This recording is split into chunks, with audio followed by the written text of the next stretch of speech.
brought to you by MTN Everywhere You Go. I'm talking to Lord Paul Boateng. He's just been appointed chairperson of the Water and Sanitation for Urban Poor.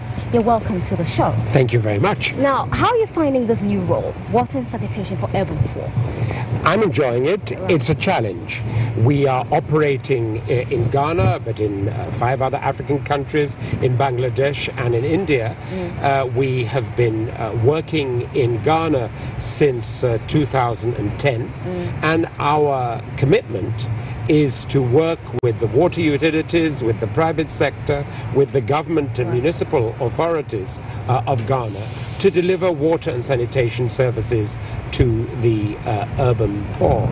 And WASAP is a unique private-public partnership. Right. So yes, we mobilize resources on behalf of our donors and our shareholders, and they cover both overseas development agencies, whether it is DFID, the Dutch, USAID, philanthropic foundations, the Bill and Melinda Gates Foundation, Coca-Cola Foundation, to give you but two examples. Right. And our focus is on making sure that the systems in place operate to benefit the urban poor. Because there are, 14 million people in Ghana living in urban situations. Yeah. And all too many of them live in compounds which do not have access to effective sanitation services. They don't have clean running water. And if you take the schools, many of them lack basic toilet and hand washing facilities. So we are about mobilizing resources, and we've mobilized some $38 million of resource since we started operating in Ghana, mobilizing resources for the urban poor in the field of water and sanitation, and making sure that capacity is built within the water utilities at a municipal and central government level in order to improve delivery of these crucial services to the urban poor. Because the goals that the international community has set itself, the Sustainable Development Goals, if they are to be delivered, require water and sanitation. That's SDG number 6, but so many of the others, whether around health, whether around education, whether around gender and economic issues, depend on a ready supply of clean, potable water, drinkable water, and sanitation. Right. So would you say that since you came to Ghana, you've seen an improvement in the coverage of water supply? Look, the challenges are considerable. Right. If you take Kumasi as an example, 40% of the people in Kumasi still rely on public toilets for their sanitation services.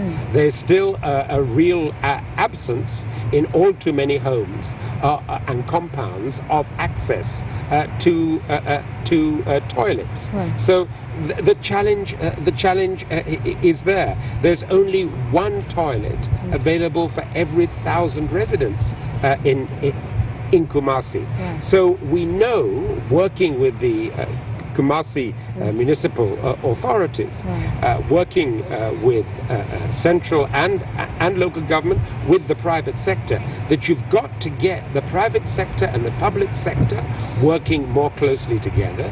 You've got to make sure that the facilities, for instance, for sewage purification, that the facilities are upgraded. We've completed, with the support of the World Bank and others, the first phase in that, but there's still a way to go to Kumasi, as there is in other urban areas in Ghana. But there's been some real improvement. Right. But still, we've got to mobilize resources. We have a very committed ministry, a very committed minister who's determined to see the improvement in services, and we also have a private sector in Ghana that wants to participate. So let me give you an example. In Kumasi, you've got Clean Team in operation, and they are providing services, a toilet which individuals then rent, which gives people for the first time access to toilet facilities in their own home, which are healthy, which save water, and which also, and importantly, provide jobs in terms of the assembly and fitting of those toilet facilities for Ghanaians. Right. So it's a win-win situation where the private sector is involved, supporting government objectives. Everybody wins. But the focus for us, which is what obviously we all need to see as important, is that low-income households should have access to water and sanitation. The children in schools should have the opportunity to have proper working toilets and then have the means by which they wash their hands afterwards. Very basic things, but central to public health and indeed to education. Okay, what would be your commentary on the role citizens should play as well? Because if you look at Accra, for the longest period, we've been talking about sanitation and how bad it is getting every single day. And you go out and speak to people and everyone believes that yes, the central government has a role to play, CSOs have a role to play, but also there needs to be an attitudinal change. I remember when you were appointed chairperson, you made comments about growing up here in Ghana and how you felt when you first experienced flushing a toilet so many years ago. But for you, what has changed? What would you say about the attitudes and the contribution citizens must also make?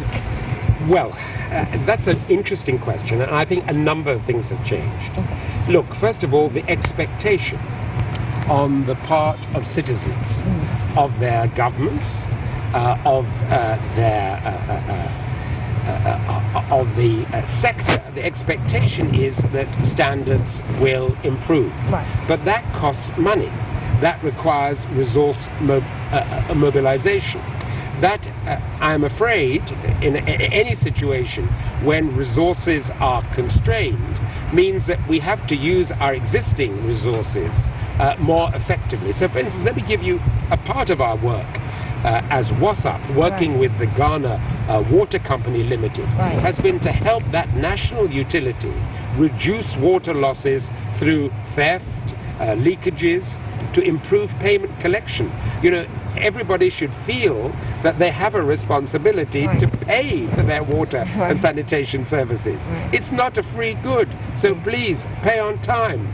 Don't steal the water. If you see a leak, report it to the authority so the authority can stop that leak, because for every gallon of water that is lost, that's a gallon of water that could enable water to be delivered more cheaply and more effectively to people who need it. So we're very pleased to be working with the Ghana Water Company Limited to improve services in that respect. But let me give you another example. Look, when I was a small boy, growing up, first of all in Adebraka and Asylum Down, and then in Tezano. When I was a boy at school, at Chimota, at Accra Academy, there was a sense too that we had a collective ownership to keep the drains swept. The chiefs, the traditional leaders would call us from time to time. Everybody would make a communal effort to clean those drains. Do you know what I mean? There was a sense you could not allow the drains to block. And when the traditional community leaders called, you responded. Similarly, at school, we swept. You know, we didn't think we were too big, too proud to sweep. We swept because the schools have to be kept clean. We have to keep the drains clean in the schools. We need to respect the toilet facilities in the schools. Don't steal the soap. It's at that basic level. Don't block up the toilets. So it's about what the private sector and government have to do.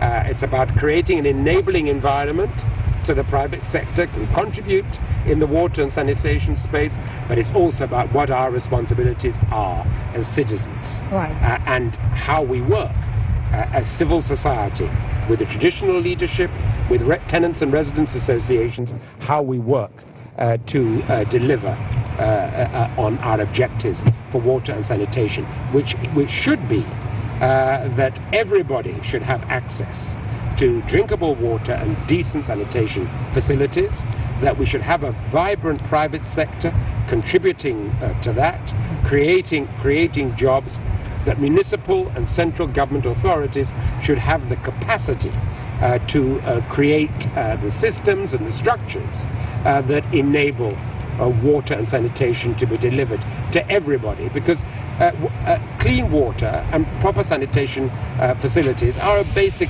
human right. But it doesn't come without a cost through taxation, a cost in terms of contribution by ourselves of time and resource, and a responsibility to put in place an enabling environment to make that happen. Okay, now I want to go, end the discussion about water and sanitation for the urban poor, and talk about your visit to Ghana with His Royal Highness, the Earl of Wessex. How has it been in the last few days? It's been great. We have been received. People coming from all over the world, from all the continents, coming to Ghana for this global event, being warmly received by the people of Ghana and by the government, the president, as chief patron of what is the Head of State's award, has been generous with his time and commitment to youth development in the country. The traditional leaders likewise. We have been received by the Ashantihini, by the Ochihini, by the traditional leadership in the Akosombo area. Everybody has been welcoming, and what we've found with the Head of State's award is the number of Ghanaian serious business people who are stepping up to the challenge of being philanthropic, of making a contribution. What we've also seen as we've been out and about, and I went with a group of supporters, global supporters of youth development. We went to schools in Nungwa, we went to schools in Kumasi, in Akosombo, and we saw in all those schools the Head of State's award being delivered in a way that puts a focus on community service, on developing an individual's potential, and importantly on community development. So it's about bringing out young people, bringing out the best in themselves, building their resilience, building their creativity, making them effective communicators. And boy, have we seen that. They have not just been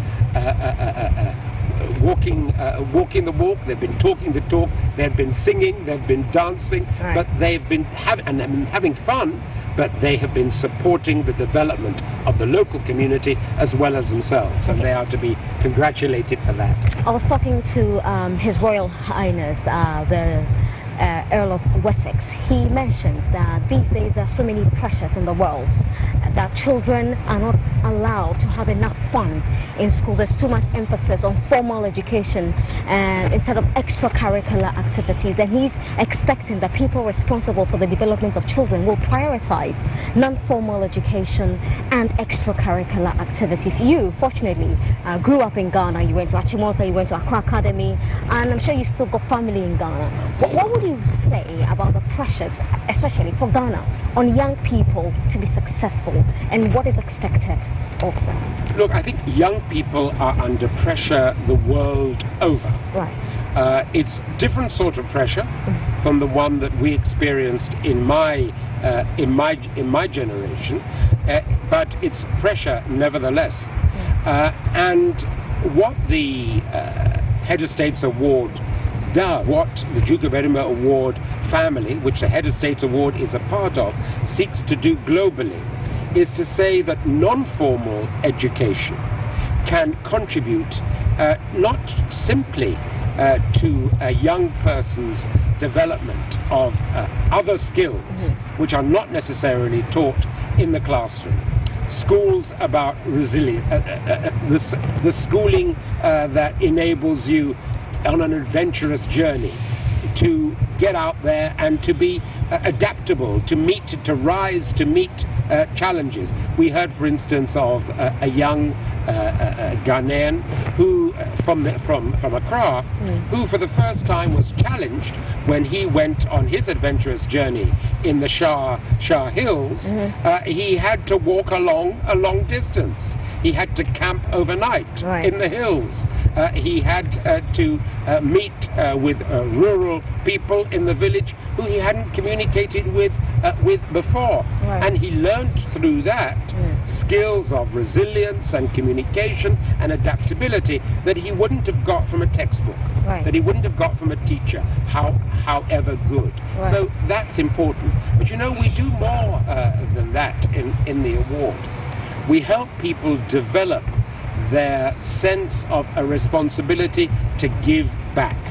What my generation had, which sadly young people today, with all the pressures of social media, all the expectations of our world have, that sense of the importance of volunteering is very important.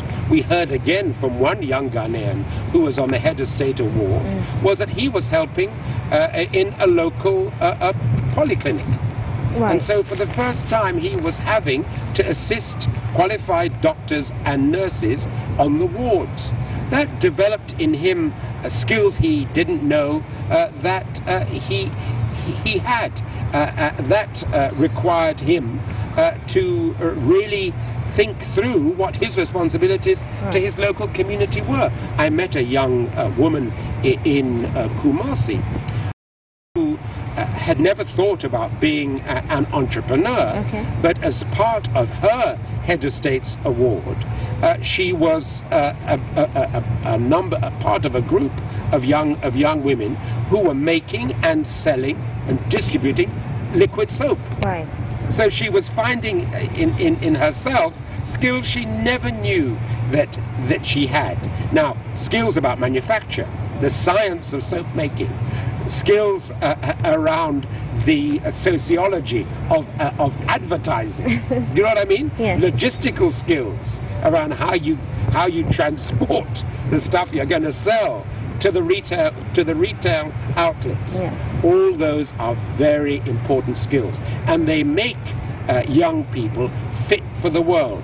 They make people world ready, job ready. Because you know, one of the problems that we face in the world today is that young people very often go out into a labor market in which, even with their qualifications, they find it hard to get jobs. If you've had some experience through doing the Head of State's award of having to rely on your own skills and abilities, if you've learned some skills that you wouldn't otherwise get at school, for instance, around marketing, then you are more likely to be able, one, to make a contribution as an employee to an existing business, so it looks good on your CV, but two, you're also more likely to be able to create your own business. Because that's what we got to do in the world today. Nobody can rely on anybody else just to hand stuff over to them. That's not how it is. We've got to be self-reliant. We've got to develop our own skills. We've got to know how to communicate and market ourselves, and non-formal education can help with those skills. Thank you very much, Lord Paul Boateng, for talking to us. Thank you. You're good. State of Affairs, brought to you by Everywhere You Go, MTN.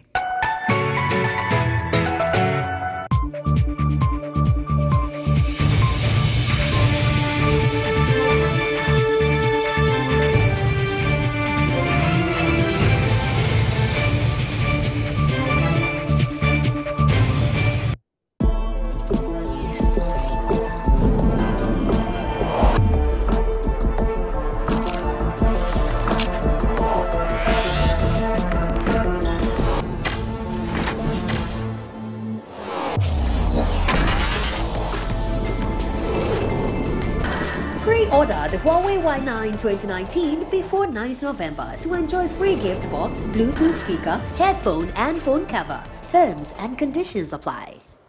K20, in the bar or in the party. K20, in the funeral or any other gathering. The burning sensation, I touch them up. K20 whiskey, we track a crack with the mind.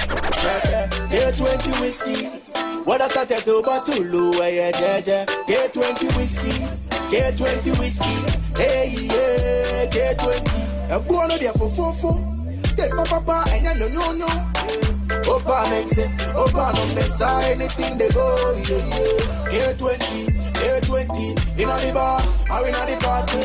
K20, in the funeral or any other gathering. K20 whiskey, the burning sensation at the Chamape. No more yansem, one ton more biarundi in Fidwa watche, on your map painful.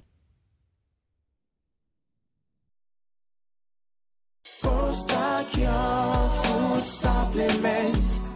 Madam, I want Prosecure herbal tea. What is this? I said I want Prosecure herbal tea, not capsule. This also be for urinary problem. Okay, please don't go. I have some. Supplement to improve urine flow. Do not let anyone deceive you. There's nothing like Prosecure capsule. It is Prosecure herbal tea. Just boil it and drink it. That's all. Prostacure from Medimosis Prostate Center is a well-formulated food supplement acclaimed worldwide to improve urine flow. Now available at all pharmacies, filling station shops and shopping centers nationwide. Contact the Tem, Accra and Kumasi branches with the numbers on your screen. Visit our new ultra-modern diagnostic center at Twazako Valley opposite the Westgate. Prostacure food supplement improves urine flow in men.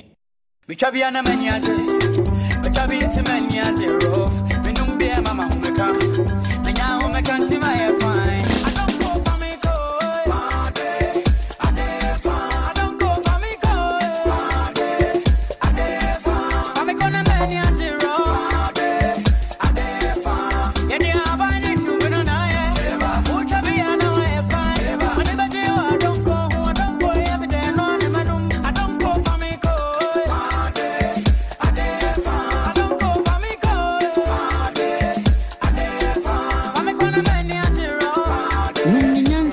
and too many power and fear doom watching. And says I pay for no, I will drinking spots beer. And don't go bitters, a demufua.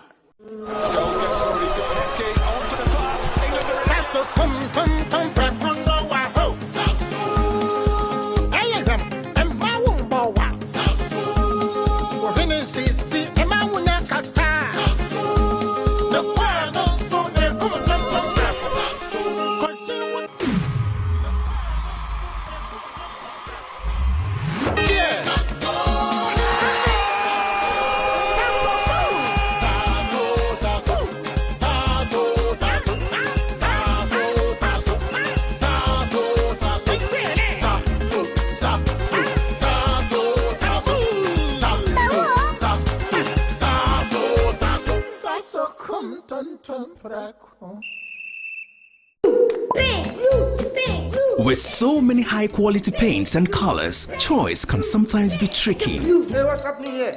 It's white. Our room should be pink. Our room should be blue. Pink should be blue. Pink, blue. Pink, blue.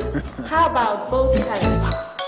With Azar's high-quality paints that last long and give great finish every time, you can color your world with a smile. PremiumPaint.com. Azar, #1.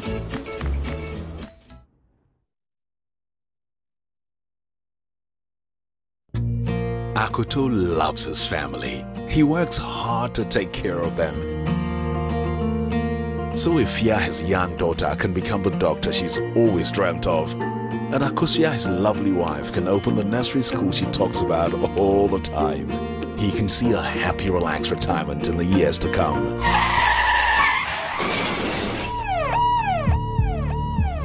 But life can get in the way of our dreams.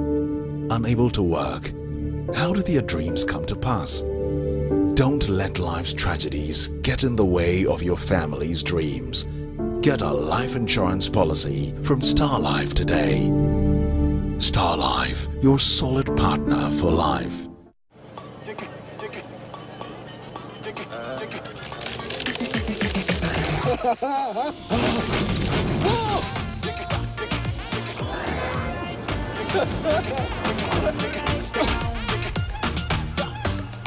How you doing? I'm just chilling. So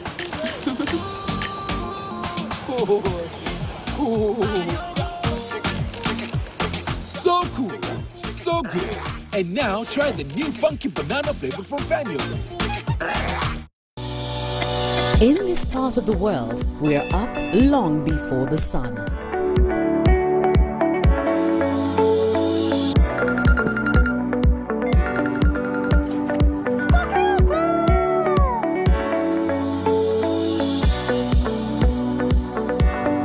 Playing our part to make our world, our connections, and relationships a lot more brighter. They say agrobeswa, ne frianopa. Start your day bright with MTN Kokroko.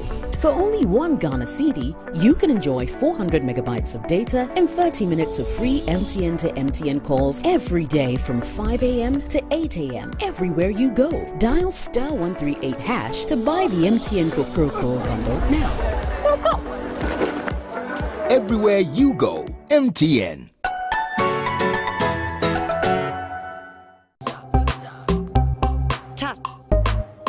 From my head to my toe, yeah. The moment I step in the street, everybody for no. Look sharp, yeah. See the swagger for show. Look sharp. My look and you see, say maybe so out of road. Freckle Spray Starch makes ironing easier and faster. There's no clogging and it protects your fabric from stains. Fresh smell, big can, and you go use them, sir. See the difference. Freckle Spray Starch. Look sharp.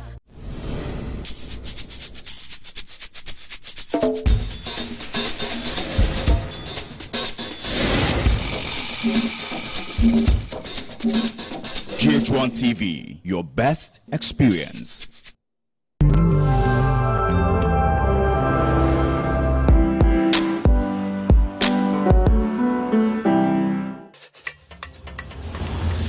When you die, you live.